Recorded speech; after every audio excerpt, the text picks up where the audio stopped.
ॐ तव कथामृतं तप्तजीवनं कविभिरीडितं कल्मषापहं श्रवणमङ्गलं श्रीमदाततं भुवि गृह्णन्ति ये भूरिदा जनाः। শ্রী শ্রী রামকৃষ্ণ কথামৃত প্রথম ভাগ, দ্বিতীয় খণ্ড, তৃতীয় পরিচ্ছেদ। यत् शङ्खै प्राप्यते स्थानं तद्योगैरपि गम्यते एकं शङ्खं च যোগं च যপস্যতি সপশ্যতি। গীতা পঞ্চম অধ্যায়, শ্লোক 5। জ্ঞানযোগ, ভক্তিযোগ ও কর্মযোগের সমন্বয়। বালিশ ও তার খোলটা, দেহি ও দেহ। ঠাকুর কি বলিতেছেন যে দেহ বিনশ্বর, থাকিবে না? দেহের ভিতর যিনি দেহি তিনি অবিনাশী।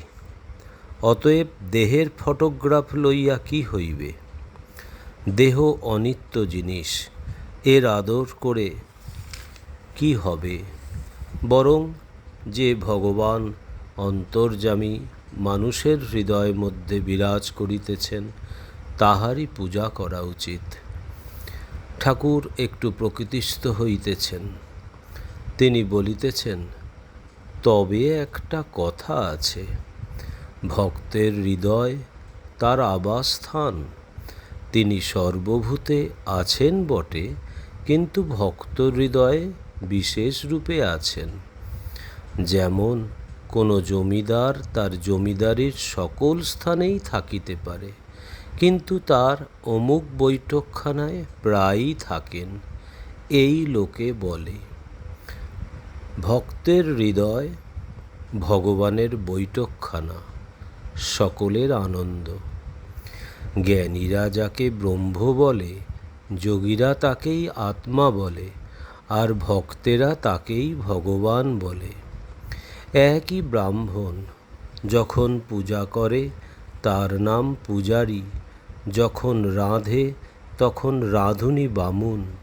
যে জ্ঞানী জ্ঞানযোগ ধরে আছে সে নেতি নেতি এই বিচার করে, ব্রহ্ম এ নয়, ও নয়, জীব নয়, জগৎ নয়। এইরূপ বিচার করতে করতে যখন মন স্থির হয়, মনের লয় হয়, সমাধি হয়, তখন ব্রহ্মজ্ঞান।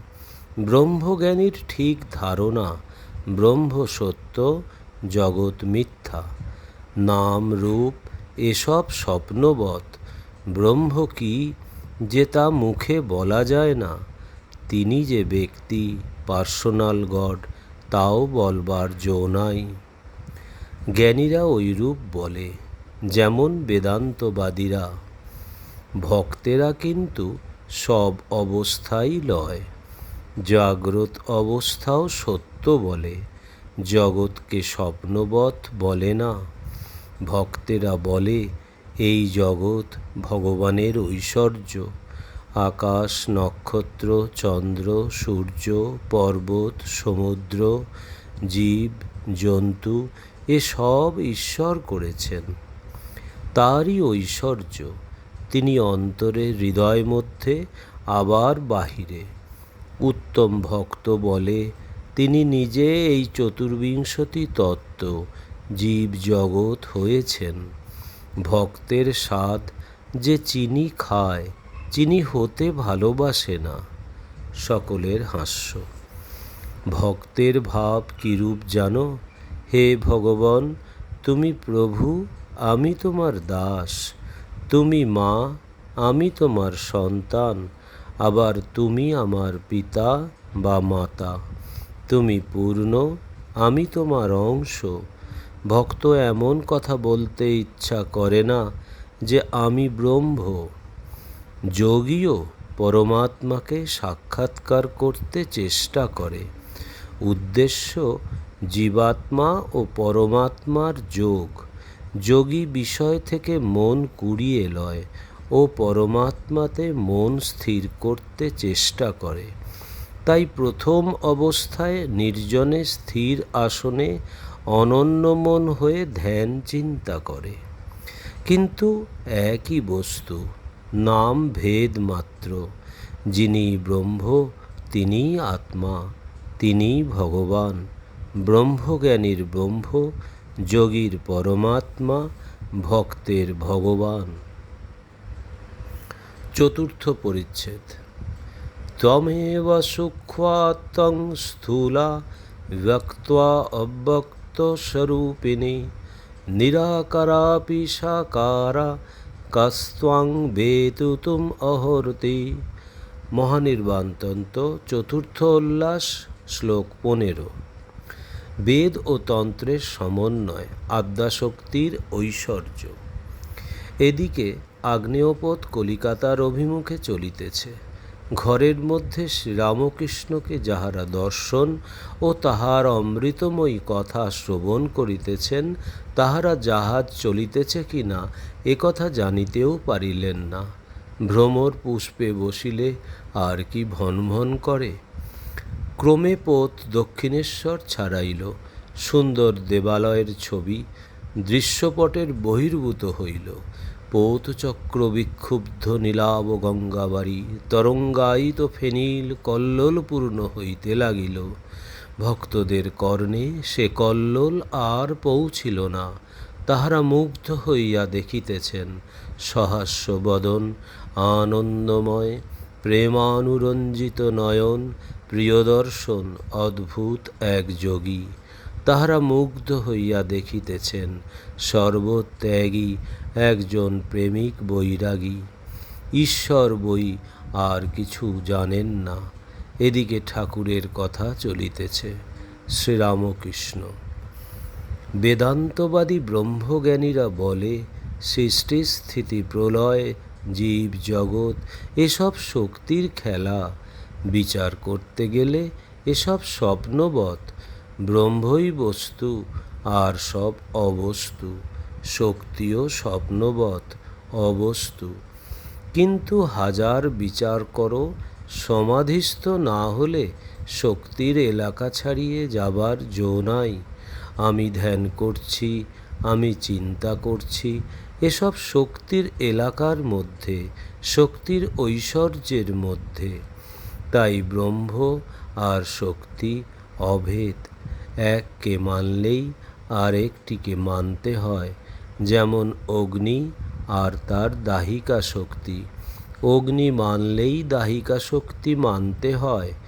দাহিকা শক্তি ছাড়া অগ্নি ভাবা যায় না। আবার অগ্নিকে বাদ দিয়ে দাহিকা শক্তি ভাবা যায় না। সূর্যকে বাদ দিয়ে সূর্যের রশ্মি ভাবা যায় না। সূর্যের রশ্মিকে ছেড়ে সূর্যকে ভাবা যায় না। দুধ কেমন না ধোবো ধোবো। দুধকে ছেড়ে দুধের ধবলত্ব ভাবা যায় না। আবার দুধের ধবলত্ব ছেড়ে দুধকে ভাবা যায় না। তাই ব্রহ্মকে ছেড়ে শক্তিকে, শক্তিকে ছেড়ে ব্রহ্মকে ভাবা যায় না। নিত্যকে ছেড়ে লীলা, লীলাকে ছেড়ে নিত্য ভাবা যায় না।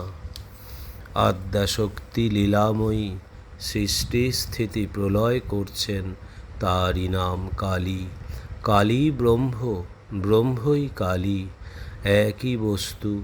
যখন তিনি নিষ্ক্রিয়, সৃষ্টি স্থিতি প্রলয় কোনো কাজ করছেন না, এই কথা যখন ভাবি, তখন তাকে ব্রহ্ম বলে কই। যখন তিনি এই সব কার্য করেন, তখন তাকে কালী বলি, শক্তি বলি। একই ব্যক্তি, নাম রূপ ভেদ। যেমন জল, ওয়াটার, পানি। এক পুকুরে 3-4 ঘাট।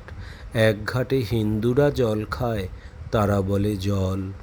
এক ঘাটে মুসলমানেরা জল খায়, তারা বলে পানি। আর এক ঘাটে ইংরেজেরা জল খায়, তারা বলে ওয়াটার। তিনি এক, কেবল নামে তফাৎ। তাকে কেউ বলছে আল্লাহ, কেউ গড, কেউ বলছে ব্রহ্ম, কেউ কালী, কেউ বলছে রাম, হরি, যিশু, দুর্গা। ॐ निरञ्जनं नित्यम् अनन्तरूपं भक्त्वानुकम्पाधीतविग्रहं वै ईशावतारं परमेशमिड्डं तं रामकृष्णं शिरसा नमाम्यहम्। श्रीरामकृष्ण अर्पणमस्तु।